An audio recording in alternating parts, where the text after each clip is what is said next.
David Martinez had always believed in simple kindness. At 32, he ran Martinez Auto Repair in the quiet town of Riverside, California, the same garage his father had built 20 years earlier. His daughter Sophia, 8 years old with her mother's bright eyes and a stubborn determination, was the center of his world. Every morning, she'd sit on the shop stool, homework spread across his workbench, chattering about school while he diagnosed engines and replaced brake pads. Life wasn't glamorous, but it was steady. The garage paid the bills. Sophia was thriving in 3rd grade, and their small apartment above Mrs. Rodriguez's bakery smelled like fresh bread every morning. David had learned to find joy in the simple things. Sophia's laugh when he pushed her on the playground swings, the satisfaction of fixing a neighbor's car for half the usual price, the way the whole town knew his name, not because he was famous, but because he was reliable. The only grocery store in Riverside was a Fresh Mart, part of a massive chain that had swallowed up 3 local businesses when it arrived 5 years ago. David didn't think much about corporate politics. He just needed milk, cereal, and whatever else kept an 8-year-old fed and happy. The store manager, Richard Blackwood, was a different story entirely. Blackwood was everything David wasn't: polished, ambitious, and ruthlessly focused on numbers over people. He transferred from a flagship store in Los Angeles 6 months ago, bringing with him new policies that made shopping feel more like a military operation than a community experience. Self-checkout only after 8 p.m., time limits on parking, strict return policies that left elderly customers confused and frustrated. The first red flag came during Sophia's birthday party planning. David had called ahead to order a custom cake. Nothing fancy, just chocolate with "Happy 8th Birthday, Sophia" in pink frosting. When he arrived to pick it up, the bakery clerk, Maria, looked uncomfortable. "I'm sorry, Mr. Martinez," she said quietly, glancing around. "Mr. Blackwood says we can't do custom orders anymore. Corporate policy." David frowned. "But I ordered this 3 days ago." "You already confirmed it." Maria's voice dropped to a whisper. "I know. I made the cake. It's in the back. But he says it's against efficiency standards." She looked genuinely distressed. "I'm really sorry." That night, Sophia cried when David explained they'd have to settle for a store-bought cake from the freezer section. It was just a cake, he told himself. Just a small disappointment. But watching his daughter's face crumble over something so simple lit a small fire in his chest, one that would grow much larger in the weeks to come. The first real conflict, the trouble, escalated 2 weeks later during David's usual grocery run. Sophia skipped beside him, pushing the small cart she insisted on using despite barely reaching the handle. They developed a Sunday routine: groceries first, then ice cream at the park if she'd been good all week. It was their time together, sacred and uninterrupted. They were in the cereal aisle when Sophia accidentally knocked over a display of granola bars. The tower of boxes scattered across the floor, and she immediately started picking them up, her face flushed with embarrassment. I'm sorry," she whispered, frantically stacking boxes. David knelt beside her. "It's okay, sweetheart. Accidents happen." He helped her restack the display, making sure each box was properly aligned. That's when Richard Blackwood appeared, his pressed shirt and clipboard making him look like he'd stepped out of a corporate manual. He surveyed the scene with cold disapproval. "Sir, your child has damaged merchandise," he said, his voice carrying the authority of someone used to being obeyed. David stood slowly. "Nothing's damaged. We're just cleaning up." Blackwood picked up one of the boxes, examining it like it was evidence in a court case. "This packaging is dented. Store policy requires payment for damaged goods. It's a tiny dent from a 3-foot fall," David said, keeping his voice level for Sophia's sake. "The granola inside is fine. Policy is policy." Blackwood's smile was razor-thin. $42 for the damaged inventory. David stared at him. Around them, other shoppers had slowed, pretending to read labels while obviously listening. Sophia pressed closer to his side. her small hand gripping his jacket. $42 for boxes with minor dents that you'll sell anyway. Corporate standards maintain product integrity. Blackwood replied, the words sounding rehearsed.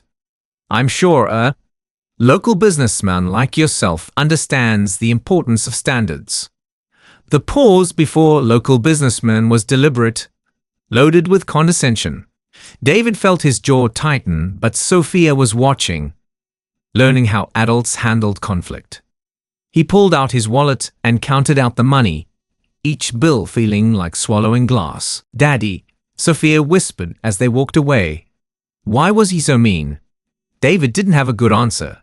That night, he called his friend Marcus, who worked part-time at the store to supplement his disability pension. Man, that's just how Blackwood operates, Marcus said, his voice tired. He's got some kind of quota system. Finds reasons to charge extra fees, makes us push the expensive brands, times our breaks down to the minute. Half the staff is looking for other jobs. David stared at the $42 receipt stuck to his refrigerator. It wasn't about the money. It was about the look in his daughter's eyes when power crushed kindness for no reason except because it could. The escalation over the next month. Blackwood's campaign against basic human decency intensified. David heard the stories from other customers. Elderly Mrs. Patterson forced to rebuy groceries because her check took 30 seconds too long to process. The Hernandez family banned from using manufacturer coupons because Blackwood claimed they were abusing the system by saving money on diapers. The breaking point for the community came when Blackwood fired Maria, the beloved bakery clerk who'd worked at the store for 12 years. Her crime?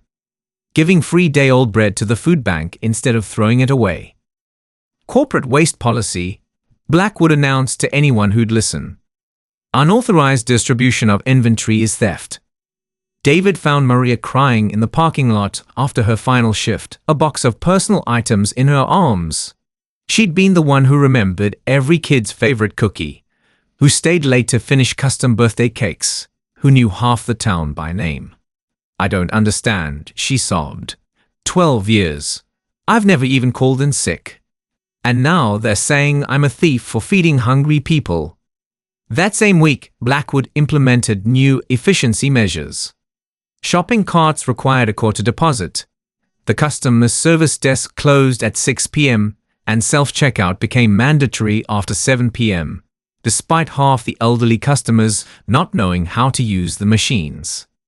David watched Mrs. Chen, 83 and arthritic, struggle with the self-checkout scanner for 10 minutes while Blackwood stood nearby, arms crossed, offering no help. When her items wouldn't scan properly, he laidly announced that customer education is not our responsibility. The final straw came during Sophia's school fundraiser. The third-grade class was selling candy bars to raise money for new playground equipment, and David had asked Blackwood about setting up a small table near the entrance. The same spot where the Girl Scouts had sold cookies just 6 months earlier. Absolutely not, Blackwood said without even looking up from his clipboard. Unauthorized solicitation violates our premises policy. It's for the school playground, David explained. The kids just need. Mr. Martinez, Blackwood interrupted, his voice dripping with fake patience. Perhaps in your limited business experience, you don't understand liability concerns. We can't have unregulated children disturbing our customers. David felt something cold settle in his stomach.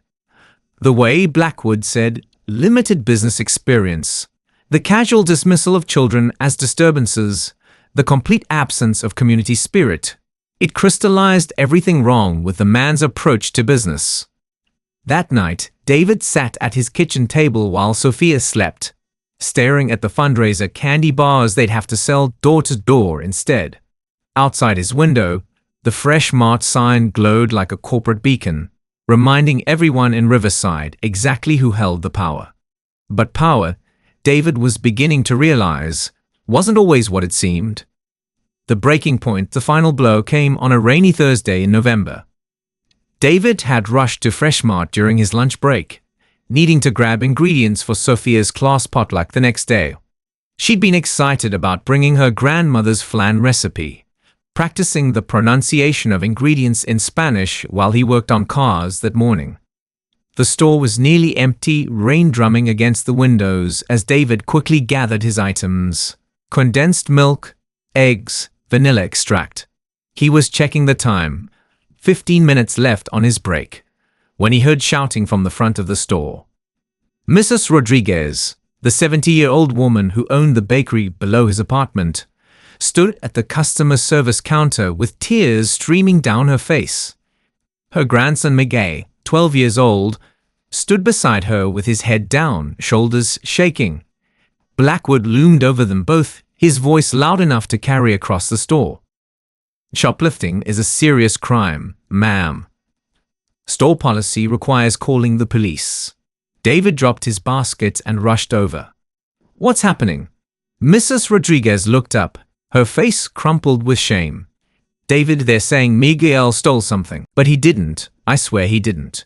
Miguel whispered, "I forgot to pay for the candy bar.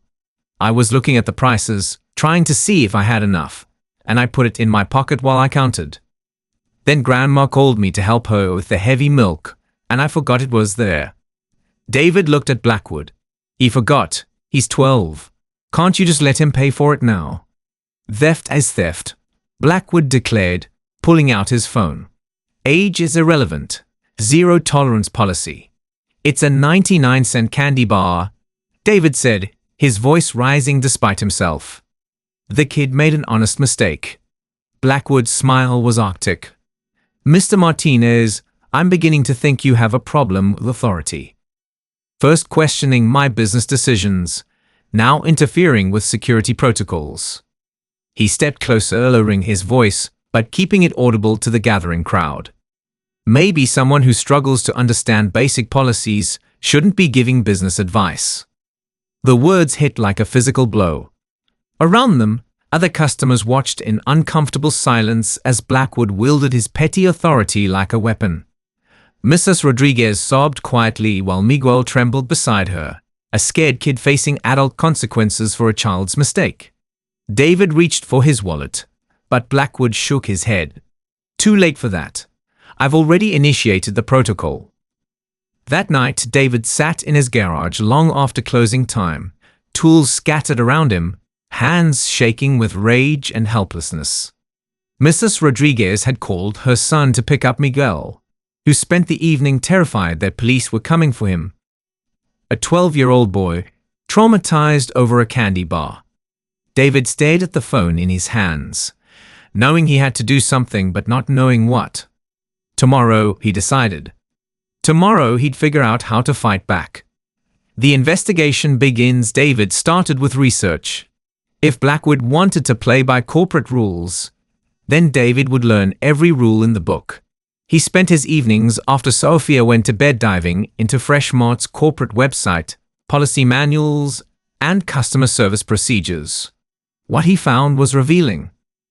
The official Freshmart mission statement emphasized community partnership and customer-first service. Their public relations materials talked about supporting local businesses and maintaining the neighborhood grocery experience. Either the corporate office had no idea what Blackwood was doing, or they were hypocrites of the highest order. Marcus, still working part-time at the store, became David's inside source. During their coffee meetings at the diner across town, Marcus shared what he'd observed. "The guy's got this quota system nobody talks about," Marcus explained, stirring sugar into his coffee. "He tracks everything. Transaction times, return rates, customer complaints. But here's the weird part. He seems to want the complaint numbers high. Like he's trying to prove the store needs his improvements." David leaned forward. "What kind of improvements?" "More self-checkout, fewer staff hours, automated everything. He keeps talking about modernizing operations and eliminating inefficiencies. Says the town's too comfortable with old-fashioned service."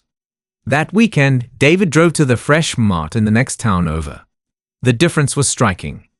The manager there, a woman named Janet, greeted customers personally, helped elderly shoppers with their bags, and had created a community bulletin board by the entrance where locals could post about lost pets and yard sales.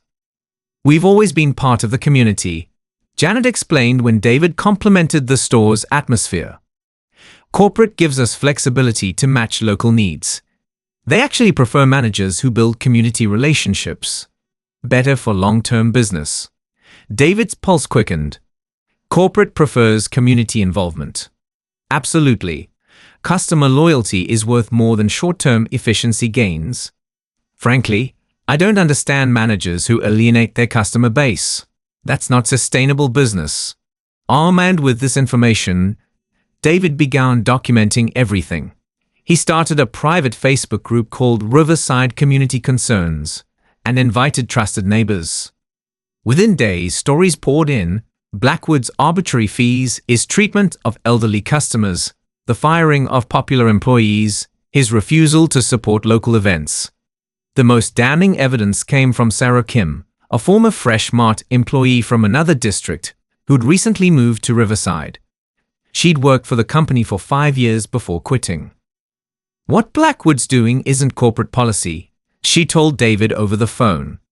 "It's the opposite. Fresh Mart evaluates managers partly on community engagement scores, customer satisfaction surveys, local partnerships, employee retention. They track all of it." David stared at his growing file of evidence. Blackwood wasn't following corporate directives. He was violating them. The question was, did corporate know? And if not, would they care? There was only one way to find out. The campaign launch's David's plan was methodical.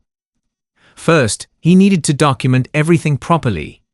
He created a detailed timeline of Blackwood's actions, cross-referenced with Fresh Mart's official policies. The pattern was clear. Almost every punitive measure Blackwood had implemented contradicted the company's stated values. The breakthrough came when Mrs. Patterson, the elderly customer who'd been humiliated over her check-writing speed, mentioned something crucial during a community meeting David had organized. "He said corporate requires all these new rules," she said, adjusting her glasses. "But my daughter works for Fresh Mart Corporate in Portland. When I mentioned it to her, she said that didn't sound right." David's eyes widened. "Could you ask her to look into it?" 2 days later, Mrs. Patterson's daughter, Linda, called David directly. "Mr. Martinez, I work in the customer satisfaction department. What you're describing isn't just against policy. It's exactly the kind of management style we're actively trying to eliminate from our stores." She explained that Fresh Mart had been conducting a quiet investigation into customer satisfaction drops in several locations. Riverside's store had appeared on their radar due to declining satisfaction scores and increased complaint calls to corporate. "The thing is," Linda continued, "those complaints were being filtered through the local manager before reaching us. We've been getting heavily edited reports that made it sound like customers were just resistant to necessary improvements." David felt a surge of vindication. "So corporate doesn't know the full story? Not even close? Would you be willing to compile your documentation and send it directly to our regional quality assurance team? They've been looking for detailed feedback about what's actually happening at the store level." That evening, David worked until 2 a.m. organizing everything. Photos of elderly customers struggling with self-checkout while Blackwood watched. Recordings of community members sharing their experiences. Copies of the fundraiser rejection and other arbitrary policy enforcements. Testimonials from former employees like Maria. The community group had grown to over 200 members. Local business owners shared stories of Blackwood's dismissive attitude toward partnership opportunities. Parents described their children's confusion and hurt over various incidents. Even customers from neighboring towns chimed in, saying they'd started driving extra miles to avoid the Riverside Fresh Mart. Marcus provided the final piece: internal memos Blackwood had sent to staff, emphasizing efficiency over sentiment and profit maximization through policy enforcement. One memo explicitly stated that community concerns should not supersede corporate directives, except the directives he cited were either outdated or misrepresented. David compiled everything into a comprehensive report and sent it to Linda's quality assurance contact. Then he did something that would have seemed impossible a month earlier. He waited.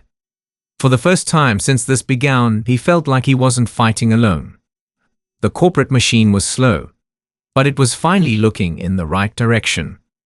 Part 7. The Confrontation, 450 words. The regional quality assurance team arrived on a Tuesday morning, unannounced. David learned about it from Marcus, who texted him during his lunch break. Corporate suits here. 3 of them. Blackwood looks like he swallowed a lemon. By afternoon, the investigators had spoken with staff, reviewed records, and observed customer interactions. They'd also received David's comprehensive report, along with supporting documentation from Linda's department showing the discrepancy between Blackwood's sanitized reports and the actual customer experience. The confrontation David had been waiting for came that evening. Blackwood appeared at the garage just as David was closing up, his usually pristine appearance disheveled, his corporate confidence cracking. "You think you're pretty clever," Blackwood said, his voice tight with barely controlled anger. "Going over my head, stirring up trouble, turning the community against progress." David set down his wrench and turned to face him. "I turned the community toward honesty. There's a difference. You have no idea what you've done," Blackwood continued, stepping closer. "Do you know how hard it is to manage a store in town like this? People here expect handouts, personal service, special treatment for every sob story. That's not sustainable business." "Actually," David said quietly, "it is. I talked to corporate. Community engagement is exactly what Freshmart wants from their managers. The problem isn't the town, Richard. It's you."